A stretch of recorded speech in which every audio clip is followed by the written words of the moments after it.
Good morning or good afternoon, everybody, wherever you are. It is my distinct pleasure to open this CIPSE 2021 conference with a keynote presentation from Dr. Laurie Williams. Today's keynote will be about solving software security challenges with artificial intelligence. Dr. Williams is a distinguished university professor in the Computer Science Department of the College of Engineering at North Carolina State University in the US. Laurie is a co-director of the NCSU Science of Security Lablet sponsored by the National Security Agency, the NCSU Secure Computing Institute, and is the principal cybersecurity technologist of the Secure America Institute. Laurie's research focuses on software security, agile software development practices and processes, particularly continuous development, and software reliability, software testing, and analysis. Laurie is also an ACM and an IEEE fellow and a very good friend of Costa Rica. Laurie, it's a pleasure to have you here. Thanks very much for accepting our invitation for this keynote. Please go ahead. Great, and thank you very much for the introduction. And as Marcelo said, I love Costa Rica. Been there a number of times. Love the people and the researchers and the universities, and it's a beautiful country. So I wish I was there with you. All right, well, let me share the screen. Get things rolling. All right. So artificial intelligence, that's all we hear all the time now. Artificial intelligence. It's going to solve every problem we ever had. Just some little ones on the screen here. Robots, will robots be able to help us? And underneath the robot is a whole bunch of artificial intelligence. Over on the right, personalized medicine. So will we be able to use artificial intelligence to improve our health in a very personalized way? And then, autonomous vehicles and all of the systems that go on in our cars today, all powered by artificial intelligence. So going to solve all of the world's problems, from loneliness to driving and everything in between. But how about software security? So we every day we hear more and more about an attack, successful attack, and nation state, cyber crime and cyber warfare and whatnot. And so can artificial intelligence help us with that, software security? And so my perspective that I'd like to share with you today is that there is some opportunity there for artificial intelligence to help with software security. And also I'll explain just in general areas of research that I think could use a lot of work. And so if you're listening to this, hopefully I'll put some thoughts to you about what areas you might want to research if you're wondering what's needed. So first, let me define software security. So software security is the intersection of software engineering and cybersecurity. So it brings the two of them together. Some of the challenges of software security: the first is to prevent the injection of vulnerabilities, at the design level, the implementation level, like the code level, and to proactively build systems that are resistant to attack. So that's one challenge. Another challenge, again with prevention, is to prevent users from harming themselves with their bad or accidental security choices. And so users will never educate the entire universe to not click on things that they shouldn't click on and to not do things that they shouldn't do. So as software engineers with security in mind, how can we keep these users from doing these things? To efficiently detect vulnerabilities that either have been inadvertently or intentionally injected in the system. So inadvertently meaning, there was a software engineer, didn't really understand security, put something in there that was a vulnerability. Intentionally says there is an attacker and they're putting lines of code in there so that they can launch an attack. How do we detect those? And to efficiently respond to mitigate the most risky vulnerabilities. So vulnerabilities will be in the system. and we detect them. How do we respond? By mitigating the ones that are the most risky, because no system will ever be completely risk-free, but we want to be able to take the most risky security vulnerabilities out.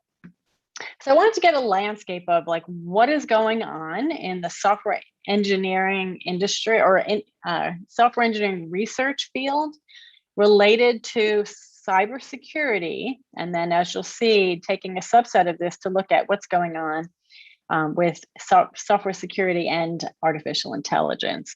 And so what I did was I looked through the top venues of software engineering. So some conferences, ICSI, FSC, ISTA, requirements engineering, MSR, Mining Software Repository, SecDev is also a conference, some top journals, Transactions in Software Engineering, TOSUM, and Empirical Software Engineering, and just looked like how many papers, how many researchers are really working on software security in the first place. And so what you can see when I looked for software security, 42 in 2019, 45 in 2020, so far 35. Some of these venues haven't published yet. So 122 papers in 3 years. I counted up in all those venues in those 3 years, about 1,700 papers.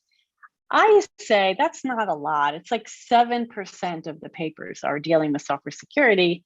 To me, that's not a lot. I guess, everyone might say that their field is most important and deserves a lot of papers, but it seems to me that there's a relatively small number of papers at some of these conferences dealing with software security. The other thing that I looked at is how many of those papers have an industrial author, because cybersecurity is a very practical problem. And how often do we partner with industry? And so you can see there are not very many papers published with industry. And so that's another opportunity, I think, is to work with companies on research in cybersecurity. Before I get into the artificial intelligence, I'll give you some characterization of those 122 software security papers.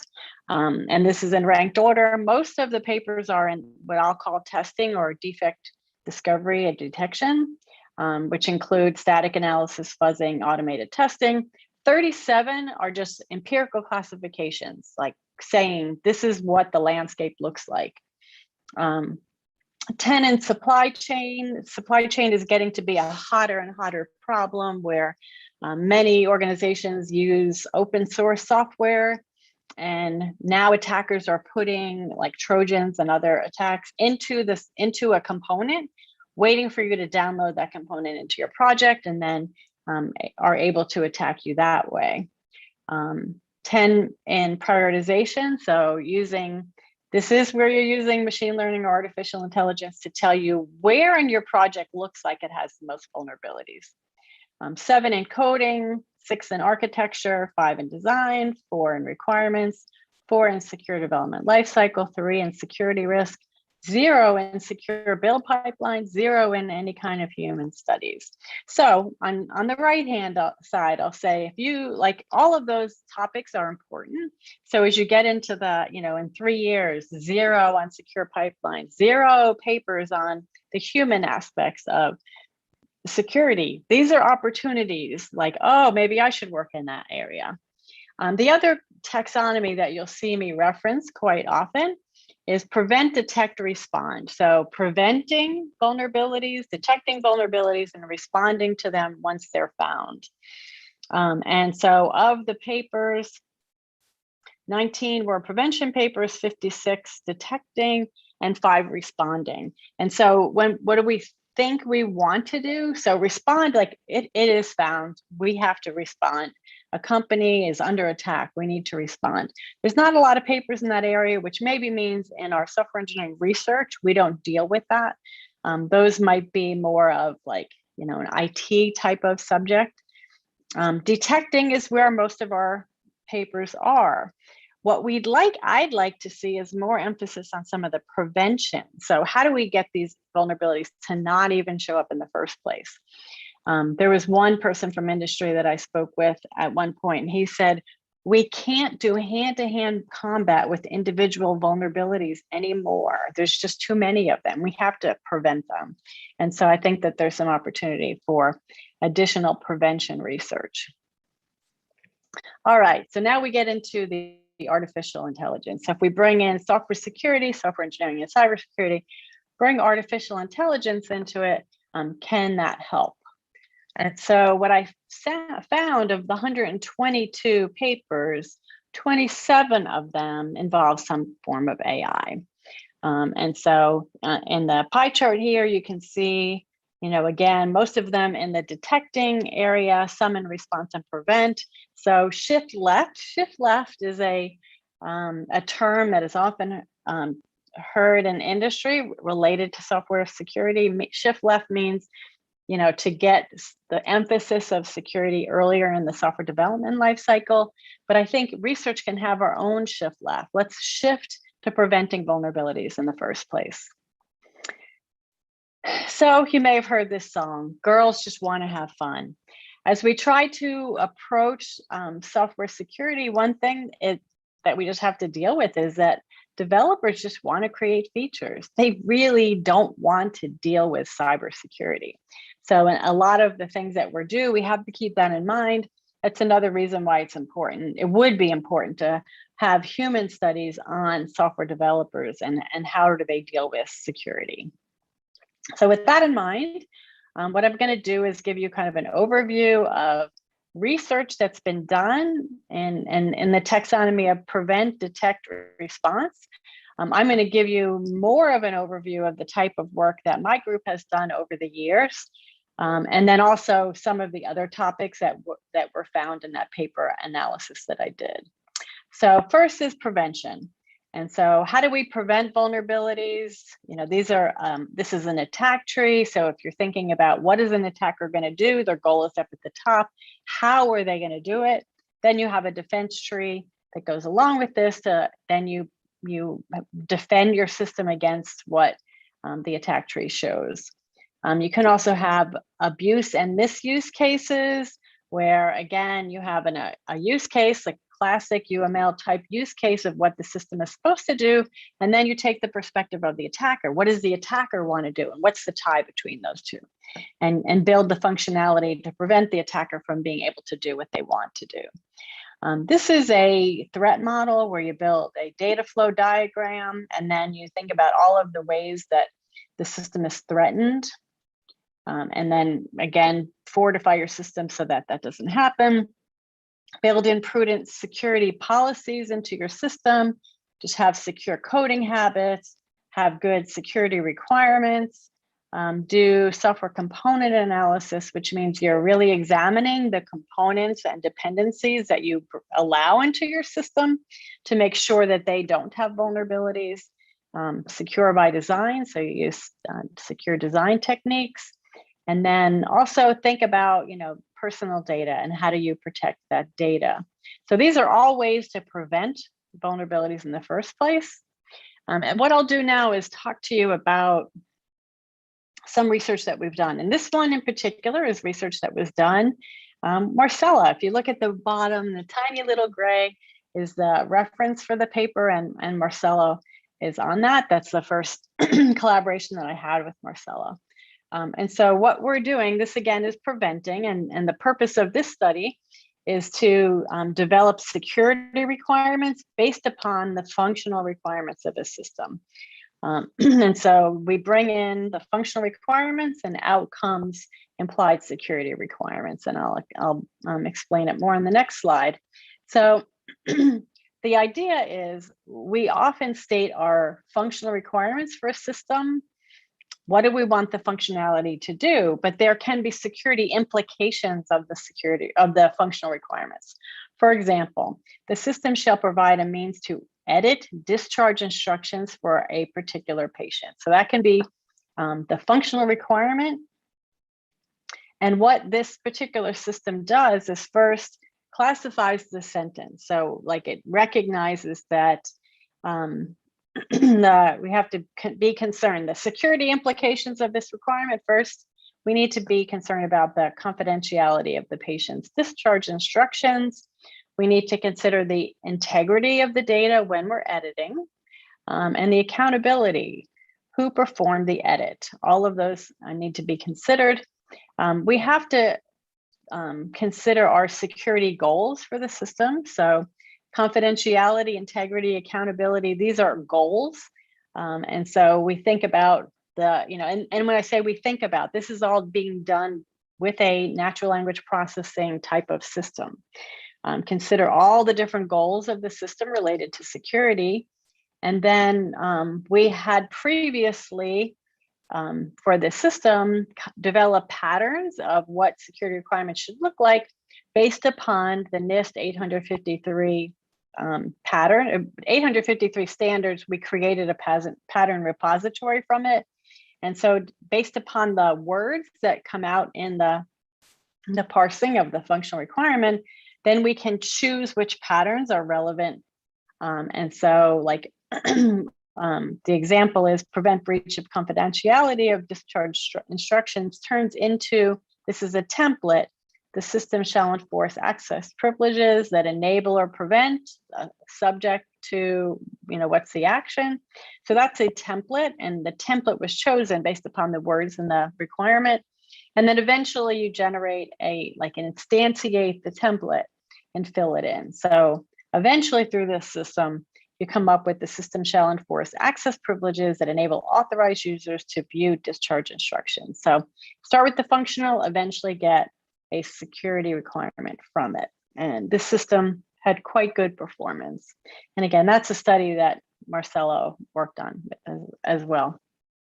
Another way we worked on designing or preventing vulnerabilities was to be thinking about forensics, so detective work. So someone has breached. Now that we know that they have breached, what do we do? How can we do detective work on that breach? And so thinking ahead of time. And so we coined this word forensic ability, where we provide as a functionality of the system, the ability to gather and examine evidence to determine who, what, where, when, and why and how a security or privacy breach occurred. And we had this concept mandatory log event, which the mandatory log event says this transaction must be logged so that maybe, we're going to collect evidence in case of a breach. So, we identify the mandatory log events. Here's another functional requirement. Doctors can view prescriptions and edit prescriptions, so they can do those. That's a functional requirement. This system, this natural language processing system, keys off of verb and resource pairs, using those two verbs and those two resources or nouns. And so that's what it looks at. And then we have a set of heuristics for determining what to do with these mandatory log events. And there's a number of them. I'm not asking you to take a look at them, but we developed a number of heuristics from looking at what should be logged, and the system will pick the right heuristic.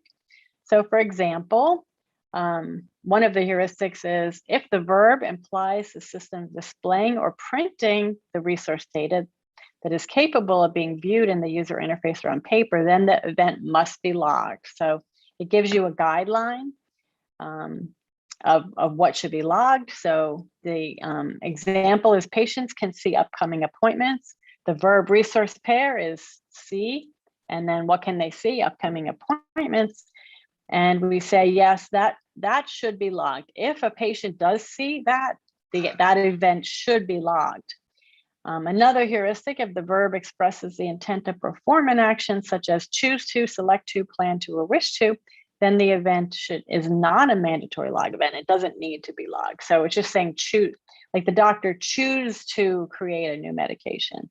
So there's two verbs there, choose to create a new medication and create a new medication. Those are two different things. The first one is heuristic 4 comes into play. Just because they choose to do something doesn't mean that their choice needs to be logged, but the fact that they created a new medication does. So these heuristics give a guideline to a software developer of what should be logged.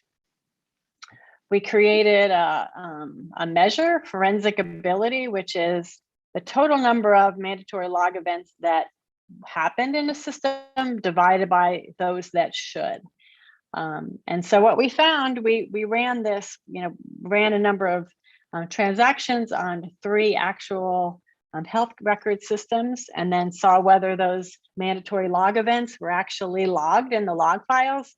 And you can see, like, even one of them, only 9% of the things that should have been logged were actually logged. Quite a lot were not logged. So, we had basically what it showed is that in the medical profession with these applications at the time, people could do a lot of things and no one would ever know who did it, like change a patient's blood type, change a patient's, medication or whatnot. And who changed it? I don't know. That's kind of a bad thing. So those are 2 examples of prevention research that we did. Some other research that was done that identified from those conferences. One is there was some natural language processing based looking at agile user stories to identify the security properties and translate them into security requirements. This is much like the study that I did with Marcelo, just a bit different, but very similar.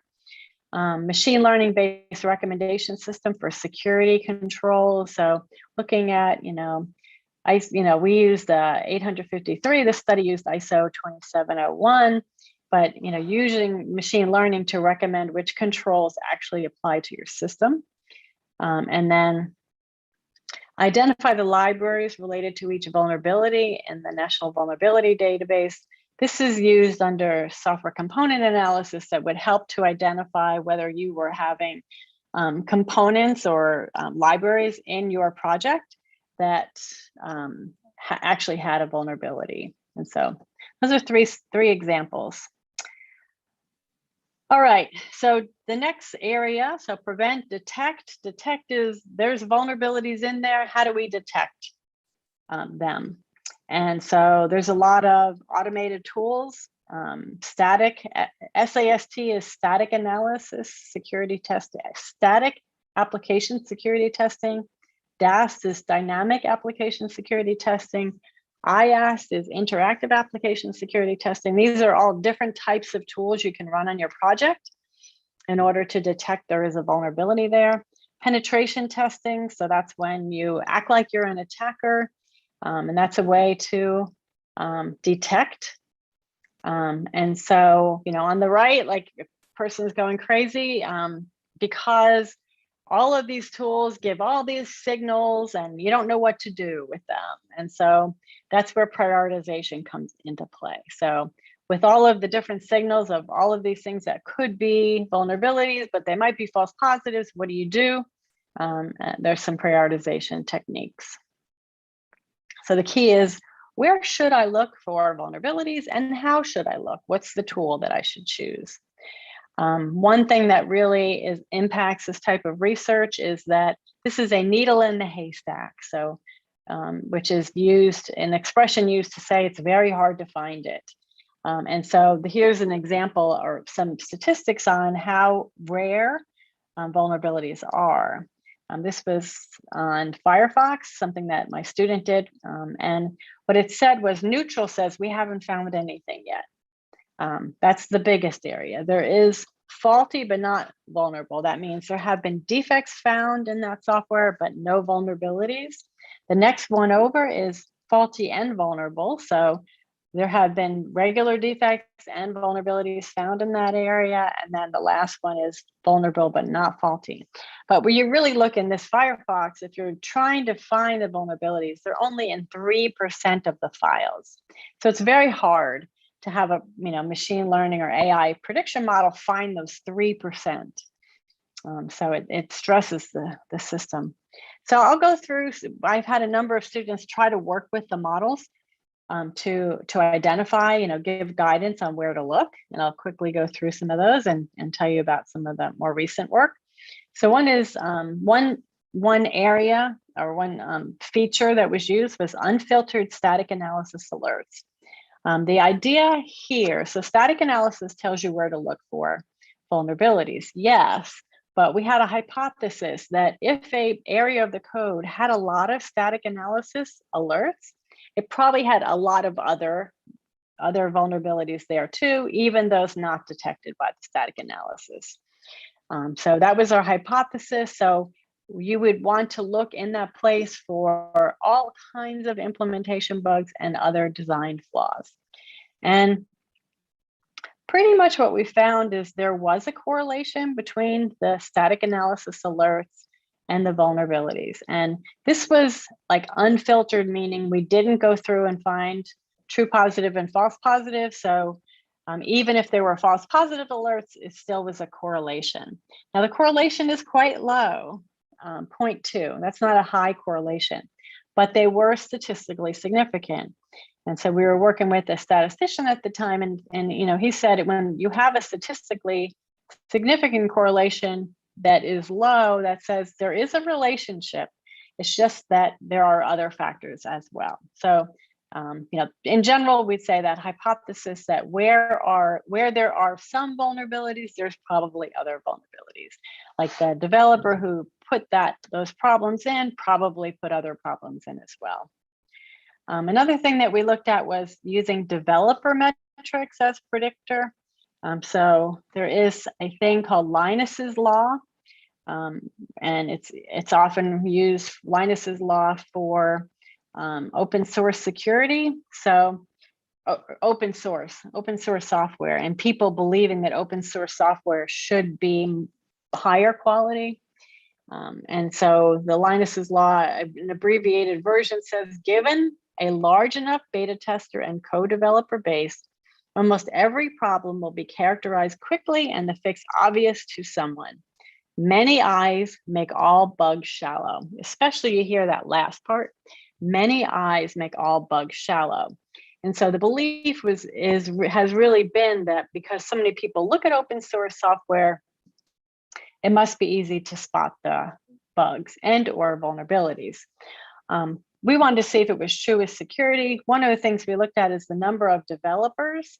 So if you have a lot of developers, are there less security vulnerabilities? We had 3 different case studies. And what we showed was vulnerable files had more developers than neutral files. Files changed by 6 or more developers were 4 times more likely to have a vulnerability. So we did not show that given enough eyeballs, all vulnerabilities are shallow. We found actually more vulnerabilities. So we surmised that meant no one really cared about security. So many other people were in there. Someone else must care about security. Unfocused content. And what we thought there was if a file was changed by many developers who were working on many other files at the same time, that would be bad for security. So an unfocused contribution. People are going all over the place making changes. And we did show that vulnerable files had higher betweenness, which was the measure, which meant that, you know, the more people went all over the place and made changes, the more vulnerable it would be. Again, you know, no one's in charge of security, and you can put things in there. Another predictor was complexity. There were some security experts like really talking about complexity being bad for security. We wanted to see if that showed up statistically. We looked at code complexity metrics like lines of code, cyclomatic complexity, coupling, cohesion, code churn metrics, and developer metrics, put them all into a model. And what we showed was, you know, okay recall, but very low precision, and, you know, a pretty high probability of false positive. So again, you know, it really just showed that, you know, the models could be better. That, you know, we were getting some results, but the models could be better. Similar with another product, higher recall, low precision, relatively high false positive rate. Final study, we looked at code metrics, a whole variety of code metrics as predictors. This was a study with Microsoft, Windows Vista, and again, relatively high precision, low recall. So what that really meant is probably what, if you are told to look somewhere, you're likely to see a vulnerability, but many vulnerabilities would be missing. And then another area from detect and prioritization that we thought about or worked on was risk-based attack surface approximation. So people talk about attack surface as a concept. The attack surface of a system is all of the paths into a system and back out of a system. So it's the entry points an attacker can make and the exit point where they can take some kind of resource. But there's never been a way to really, in a practical way, to measure or to delineate what is on the attack surface. It's just, a very, very difficult problem. It requires a lot of dynamic analysis to know what are the paths in and out. So we approximated the attack surface, and we call it the risk-based attack surface, by considering all of the paths that appear on a crash dump stack trace. So there was a crash in the system. The crash gives you all of the things that were in the stack when the crash occurred. And so we hypothesized that there would be more exploitable vulnerabilities in that stack trace because we know it's a path through the system, and it's also seems to be a problematic path as well. And so this is how it works. Like any of these red, it's showing like from the outside, that's where the crash started, and then it propagates through the system, and anything in this system that's in the red would be part of the risk-based attack surface. So we did some studies with Windows and Firefox, and what we showed was when we accumulated all of the stack traces for all the systems, the code coverage is shown there. So the stack traces, the percentage of the code that appeared in the stack trace, and then the percentage of the vulnerabilities. So it really says, that 95% of the vulnerabilities appeared in 50% of the code, or in the case of Firefox, 86% of the vulnerabilities appeared in 15% of the code. Fedora, 63% of the vulnerabilities appeared in 9% of the code. So it's really showing that these vulnerabilities do kind of have a higher percentage within the stack trace. Another thing that we looked at was, how about the boundary? So the entry point, like, are there more vulnerabilities on the entry point? And so BC is boundary code, BV is boundary vulnerabilities. So, for example, in Windows, 4.5% of the code had 17% of the vulnerabilities. So, the ratio is 3.8. So it really shows that, yes, there are a higher concentration of vulnerabilities throughout the stack trace, but especially on the entry points. Lots of other vulnerability prediction models done by other people, as we'll talk about in a minute as well. But really haven't crossed the hurdle of the precision of recall, where the recall is quite low, particularly driven by the fact that vulnerability counts are so low. So other things that people have tested with is the dependency structure, use text mining on the code, design churn, more code metrics, and especially getting into neural networks and deep learners, as we'll talk about more recently. The last project of ours that I'll talk about is systematic penetration testing. And so penetration testing is where you test like you're an attacker. Systematic says that you actually do have a system. You don't just play around. As a penetration tester, you actually pre-plan your activity. And so similar to some of the other natural language processing techniques I talked about, this system does look at the functional requirements and parse it and develop patterns as well. So here's a requirement: the system shall provide the ability to generate hard copy or electronic output of part or all of the individual's patient record. That's the requirement. And so what we want to do is take that, parse that, and come up with how should we test this? So we look at that. Generate is the verb. Hard copy, this is what it is being generated. So that's the starting point. And then based upon generate, there are some keywords that would help us to select a pattern. And then once we selected the pattern, it would give us a procedure template and expected results template. So for a number of test cases, for example, it would select this template where, what you're really looking for is missing encryption of sensitive data. That's the vulnerability based upon parsing that functional requirement. This is a test case that looks suspicious that you should be encrypting this data. What does the templated test case look like? And this is the templated test case. Because then you can take the words out of the actual requirement and populate the test case with the words from the requirement. And then, that gives you a specific test case that a tester can use. And these are just some results, what we showed when we did this: reading in the functional requirements, processing with natural language processing, developing, automating the creation of these test cases, running them on the system. We found a lot of vulnerabilities. Some other people's AI detect research, lots of work on vulnerability prediction models, similar to the ones I told you about, more features, more sophisticated machine learning, techniques to work, to handle the data imbalance problem because vulnerabilities are scarce. Also techniques for the data labeling problem. And that deals with the fact that vulnerabilities can be latent in the code for long periods of time. And the machine learning might tell you exactly where to look, but it might look like a false positive in your model because no one found that vulnerability yet. And so how do we deal with that? So that's some research in vulnerability prediction models. Some natural language processing based security test case generation from use cases similar to some of the test cases generation I just showed you about. Generating valid adversarial examples. So there's adversarial machine learning. So how do we test by creating or generating valid adversarial examples? Identifying security relevant methods and evolving concepts that can be funneled into automated tools.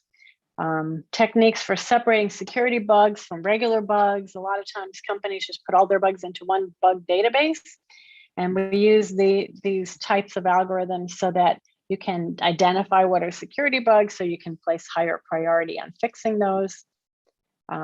Identifying malware families and the signatures for those, and predicting malicious commits. And malicious commits is something that's especially becoming more prominent in the supply chain attacks, where attackers are explicitly putting bad code into GitHub, NPM, Maven in order to launch attacks. So how do we detect that something like that is done?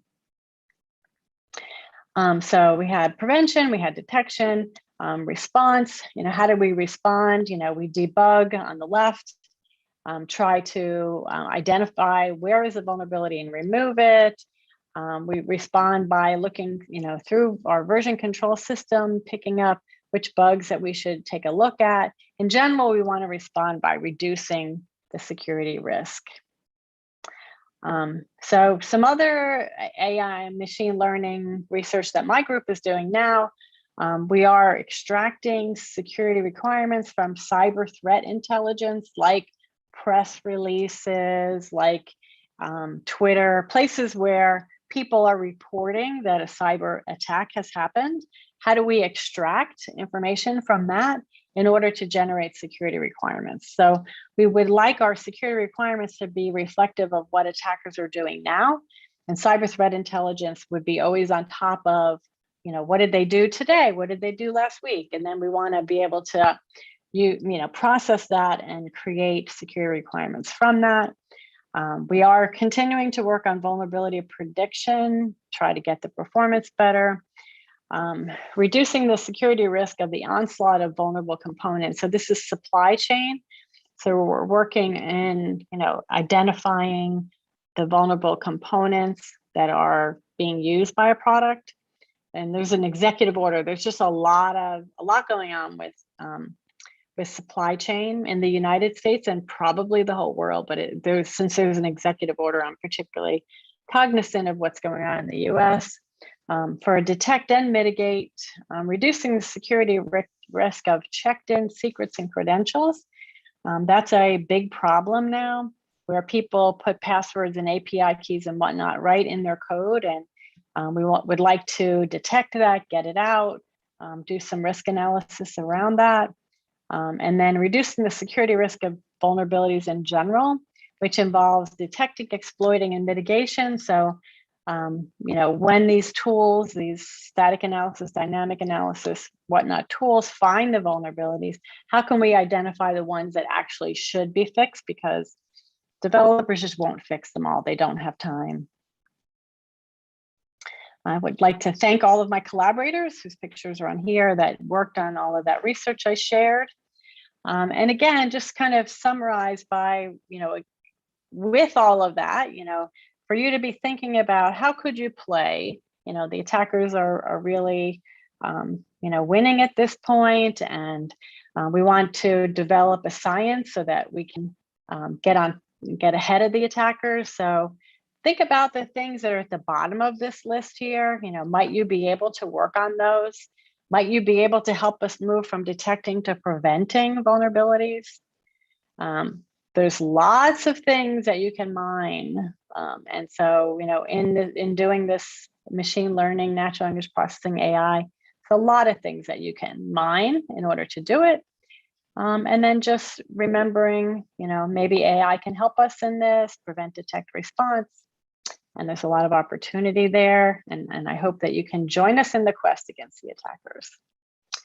All right. So time for questions. Yes, thank you very much, Laurie. Let's start the questions. I have a couple of questions on the chat on YouTube. Please place your questions in English if possible. If not, I will try to translate them into English. I have a first question from Miguel Catrid from Cuba.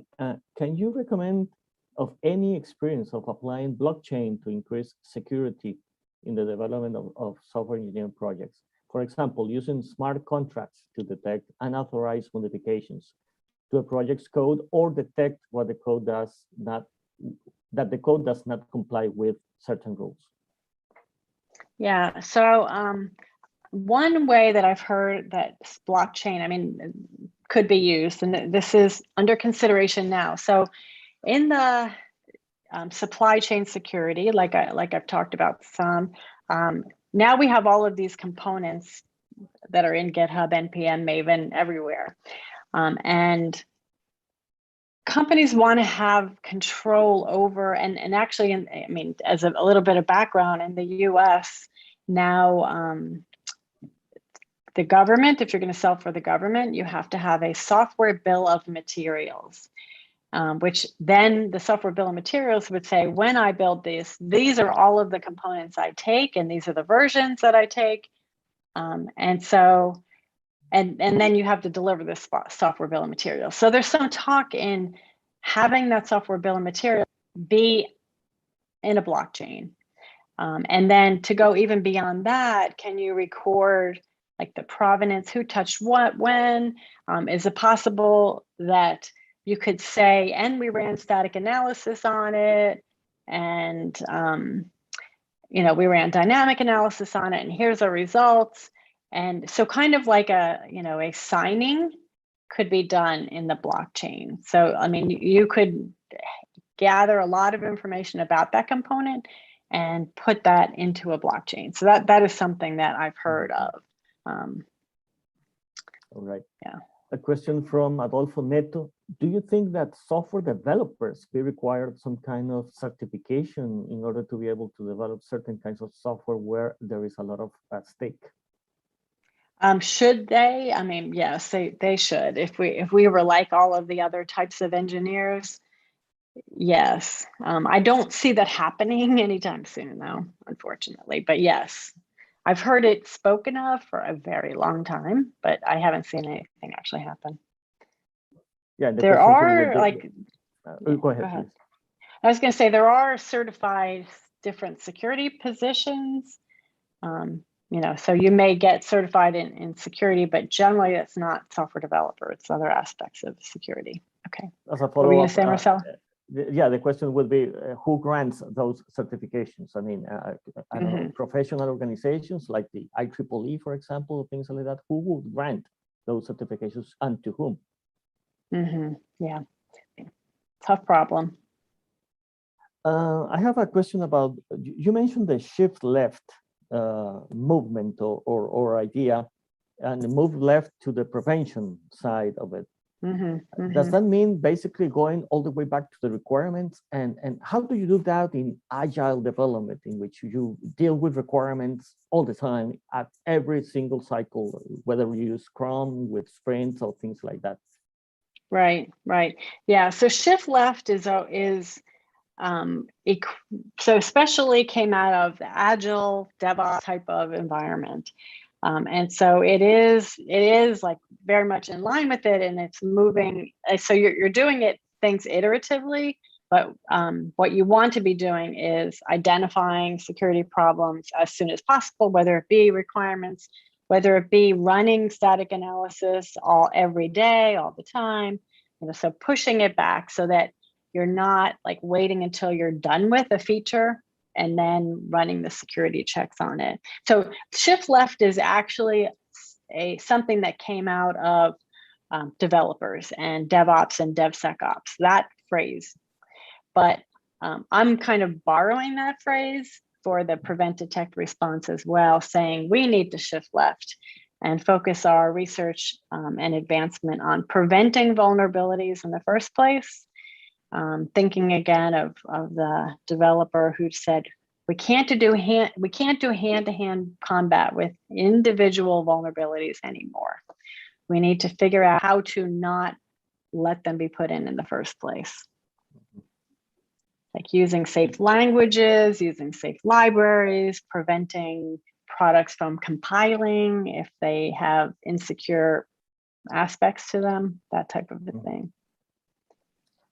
One more question from Sivana Hammer from Costa Rica. Is there any research related to developers' experience? Also, how to train developers to create more secure software? And I have a follow-up on that one. How to teach software security to undergraduate students? Do you have any experience in doing so in software engineering courses at the undergraduate level? Right. To answer the first one, so there's not enough information, and that's why, like, humans were at the bottom of that list of papers, and so humans include the human users of our systems, but they also aptly include the software developers, and so, like, it's really important for researchers to grab on to studying the developers. And why do they not develop securely, and what can we do about it? Like, SQL injection, like, people have known about SQL injection forever. And there are prepared statements and frameworks and ways to avoid it, but yet it's always at the top of the list of actual vulnerabilities. So why is that? Developers are being handed ways to prevent it in the first place, but yet they're still being built in. We need to study that, and we need to figure out what do we do to help developers so that, and educate them, help them and educate them so it doesn't continue. And so if you're a researcher that can work on that, I would encourage that. As far as teaching undergraduates, so I have for a long time taught a graduate level software security class. My resources are all out there. I don't teach it yet, but I will teach an undergraduate version of it. The current undergraduate version of it at my school is Dr. Jason King, and he looks at my materials and makes it for undergraduates. And so those resources are there as well. So if you want to teach all of this to undergraduates, I'm happy to share those resources. Great. Question related to that from Alexandra Martinez. Great talk, Laurie. Have you given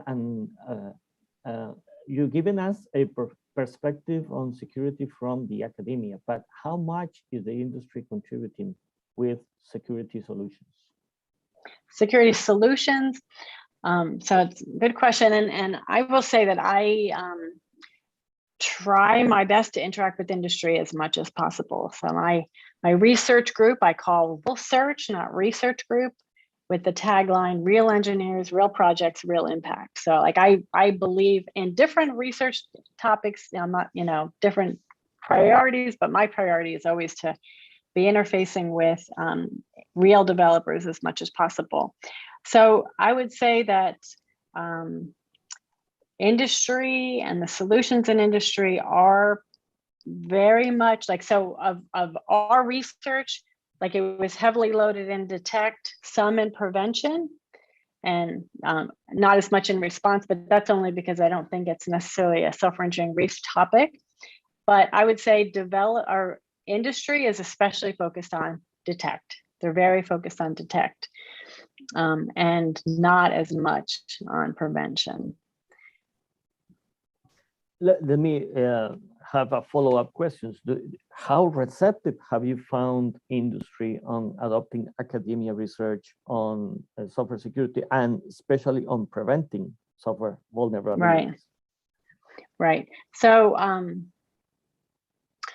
I think, and that's one of the reasons I showed that in the beginning, the slide of lack of collaborative papers with industry on software security.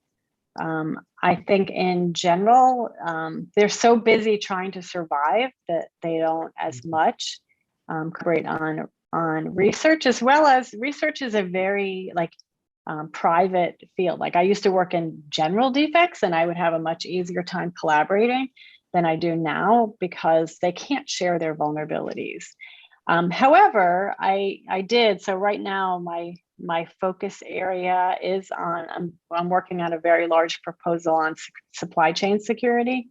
And I just ran 3 summits, so we'll call them Secure Supply Chain Summit, and brought in each of the 3. The first 2 were industry, the third one was government, together. So say the first one was, especially Silicon Valley focused. So, Google, Netflix, Microsoft, Zoom, I think we had 10 companies that one, and then we had another one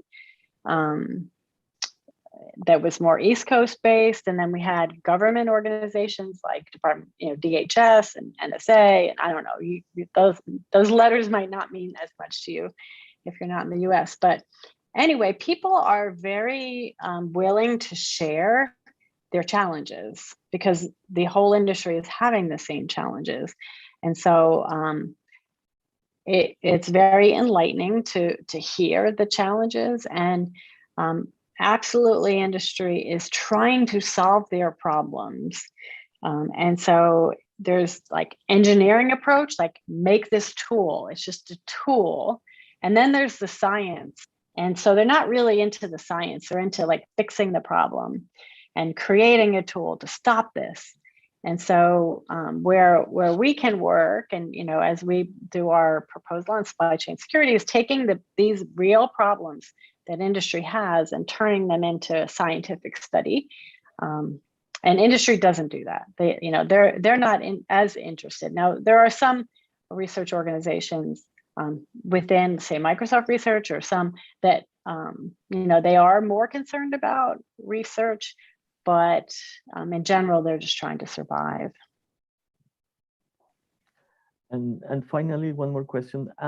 What do you think are the limits of static analysis tools in finding vulnerabilities in software code, especially AI-based static analysis tools? Are there have we done enough work on that? Should we have better tools in the future? Yeah, so I mean, the studies we've done on static analysis, so without AI, just regular static analysis, it appears to us false positives are down dramatically. So the tools are not producing as many false positives. However, I think they have more false or false negatives. Yeah, false negatives. So there's a lot. They're not showing as much as they used to. So because no one ever wanted to use false or static analysis because of all the false positives, they moved in the other direction, which is provide information. Highly likely what you get will be a vulnerability, but it won't pick up a lot of them. And we just published a paper or submitted a paper that showed that. Now, you're right that artificial intelligence is coming along, and the artificial intelligence can help to sort through the true positive and false positives.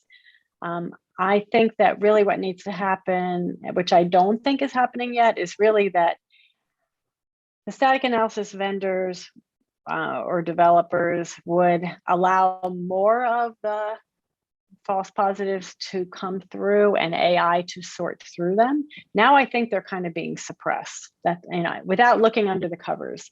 I mean, there are certain things like cross-site scripting. You know, the tools that we looked at didn't really seem to report many of them, but they're there. We know they're there. And so it's better if the two, AI and static analysis, come through and the cross-site scriptings are reported and AI sorts through the false positives. I don't see that happening quite yet. Great. Well, Yeah. with that, we have reached the end. Laurie, thank you very much. Very interesting talk. And I hope we'll see you in the future in CIPSEC conferences. I really appreciate your contribution. Oh, you're most welcome. I hope you have a wonderful conference. I'm sure you will. Take care. Thank you very much. Okay, thank you. Bye-bye. Bye-bye.